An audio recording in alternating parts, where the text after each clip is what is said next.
Welcome to the Athletic FC podcast. I'm Matt Davies-Adams. Huge news from North London on Thursday as Daniel Levy was removed from his role as Tottenham Hotspur's executive chairman after almost 25 years at the club. We'll discuss what that means for the future of Spurs. I'm joined by the Athletic's Jack Pitt-Brooke, Jay Harris and Oliver Kay. Jack, let's start with you. You've written the excellent deep dive on this shock announcement. How did it come about and why? Spurs' statement said Levy had stepped down. From your understanding, that's not actually the case, right?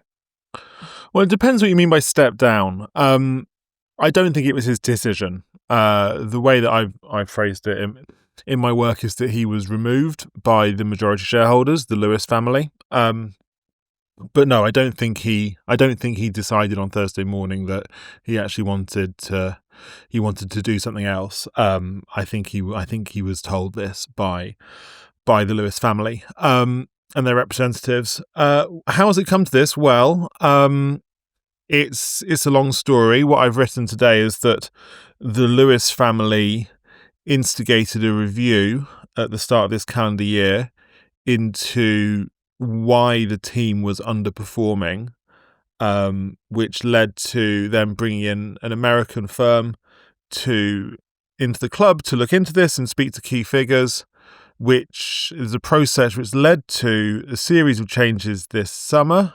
We've seen, obviously, the restructuring the club, the appointment of a new CEO. Before the departure of Daniel Levy, the departure of Donna Cullen, one of the most important people during the Levy tenure. And of course, the final part of this, not that anybody was expecting this outside of an incredibly tight circle 24 hours ago, is the departure of Daniel Levy himself. But I think the view from people I've spoken to is that ultimately it comes down to performance on the pitch and the desire of the Lewis family for the club to be more successful. Jay, this is seismic news, obviously. You've been covering the club. Who's going to be taking charge now then? It's huge news. It came as a massive shock to, I think, everybody. As Jack alluded to, no one expected it, least of all Daniel Levy this time yesterday. The person who's taking charge is the non-executive chairman now, so that's a newly created role. Levy was the executive chairman. So Peter Charrington's going to come in as the non-executive chairman. He only joined the board back in March, so what, in the space of 6 months is quite a rapid ascent. But Charrington is former CEO of City Private Bank. He's someone who's quite, well embedded within the Lewis family. So this is, quite a substantial summer of change, as Jack already alluded to. And let's see what Charrington's going to do next. In terms of Levy's legacy, Ollie, it's a really long stint at a Premier League club, right? Nearly quarter of a century. But I guess the legacy looks different if you view it in terms of on the pitch and off the pitch.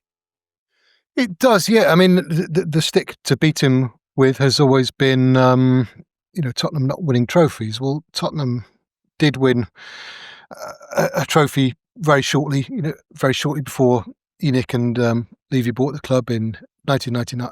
In 1999, they won the League Cup. Then there was another League Cup in 2008. And then until then, nothing until the Europa League. Spurs progress in many different ways, not just the stadium and the revenues, which are obvious, and the sort of commercial success, but they have become a top six team. We now talk of a big six in English football. Obviously, they finished 17th last season, but they won a trophy. That's the contradiction there. But we talk about big six in English football. I think if Tottenham hadn't been run well over this last 25 years, there is no way anybody would be talking about them as part of a big six, even as the sixth member of a big six. If you go back 25 years, they were probably on a par or behind Newcastle, Aston Villa, Everton, possibly in terms of immediate on pitch potential.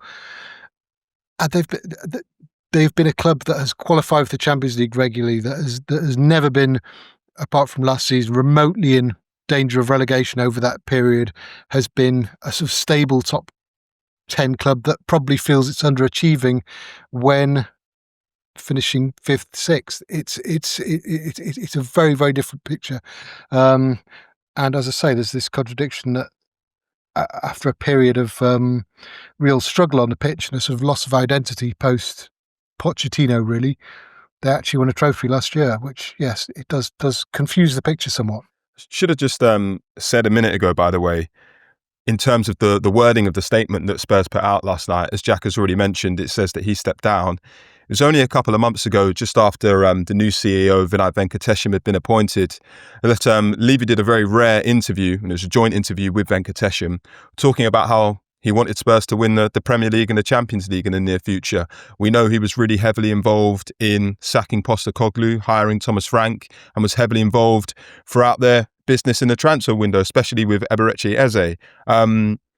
So to suddenly leave 3 games into the season, you could just tell by the clues that something didn't add up. And obviously Jack has done some great work to uncover what really happened.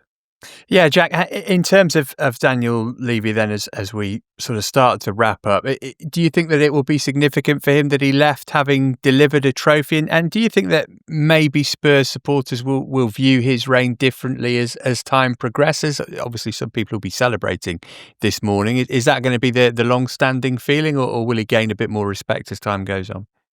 I certainly think he will gain a bit more respect as time goes on. I think that it's no secret that lots of fans have been pretty frustrated with his running the club in recent years. You know, that is there for all to see. But I think my view is that he has put the club on a very sound footing with I think his big legacy really is the infrastructure projects, the training ground which opened in 2012 and the stadium in 2019, which Levy oversaw the building of. And, you know, this was not a stadium that was handed to Tottenham or built by somebody else and they got to move into on the cheap. You know, Tottenham had to build this and pay for it themselves. And you can already see what a fantastic stadium is and how much money it brings into the club every single week. So I think in that sense, he's put the club on a really stable footing. And the other point I think you have to remember about Daniel Levy is that ENIC bought Alan Sugar's shareholding in Tottenham in 2000. In the 25 years since then, the financial landscape of the Premier League has completely transformed with, you know, Roman Abramovich buying Chelsea, Abu Dhabi and Sheikh Mansour buying Manchester City. It's a completely different game now. You know, it's even before you get onto Newcastle and Saudi Arabia. Like, it's a completely different game now, and Tottenham have not had the kind of billionaire benefactor spending that other teams have had. So they've had to try and grow as a club, spending within their means, spending what they generate, while also trying to compete on the pitch with teams who are run in a completely different way and have access to completely different levels of resource. And I think that trying to keep Tottenham stable and competitive in that landscape is a big achievement, even though people will say they didn't win enough on the pitch. So on the pitch then, Jay, any impact, you think, from Levy's departure in terms of the rest of the season? It doesn't seem like it. Charrington was quoted in the club statement that they put out saying that this was a new era, and in the new appointments in Venkatesham, Thomas Frank, and off the back of a transfer window where they have invested quite heavily, sort of think that for the time being it's going to be business as usual. And I certainly think, again, from the sources that Jack and I have spoken to, that's what's being said behind the scenes, you know, just preaching stability, that yes, this has come as a bit of a surprise, but moving forward, they're just going to crack on with looking ahead. But it remains to be seen how it's going to impact the team in the future. Let's give the last word to you then, Jack. How do you think Thomas Frank's feeling about this? He's not been in the post long, and this is a pretty significant change for him to have to deal with. Yeah, I mean, it's. I've been thinking about this morning. How everyone in the building at Tottenham, must be feeling. It must have a surreal feeling. I think people were completely shocked by the news yesterday. Nobody saw this coming. Remember that there'll be. I mean, I'd be shocked if there's anyone at Tottenham who's been there longer than Daniel Levy. So for so many Tottenham employees, all they will have known is Levy. And Levy was not just the longest running chairman in the Premier League in the modern era. He was also, I think, probably the most powerful, by which I mean the amount of things at the club that he controlled. Like, he ran it with real control, and it was run by a very close circle of people right around him. And so it's very difficult. I think it will be very difficult for lots of people to get their head around the fact that the man who ran this ship in the way that he did is not there anymore, that he's been removed. And that, I mean, it's not a completely new set of bosses because, Vinay Venkatesham's been there since June. Peter Charrington's been on the board since March, although obviously he's stepping into this non-executive chairman position. So I think for everyone, it will be an incredibly strange period of time. All right. Well, for more on this story, head to The View from the Lane, our dedicated Spurs podcast. Jay, if you were to hazard a guess at how Danny Kelly is going to handle this, what would you say? Enthusiastically. Well, not to say that he's happy with the news. He's actually quite a staunch supporter of Daniel Levy in the way he's helped to build the club over the years. But I think he'll be animated. That's the word I'm looking for. That's where we're going to leave things for today, though. Many thanks to Jay and to Ollie and to Jack for joining us. Thank you too for watching. Don't forget to like the video and leave us comments below with your thoughts too. And we will catch you next time. For more from the Athletic FC podcast, make sure you like and subscribe to the channel. We've got top journalists like David Ornstein, Matt Slater, Adam Crafton, Carl Anker, and plenty more through the entire season. Make sure you don't miss an episode of the Athletic FC. You can get it wherever you get your podcasts from.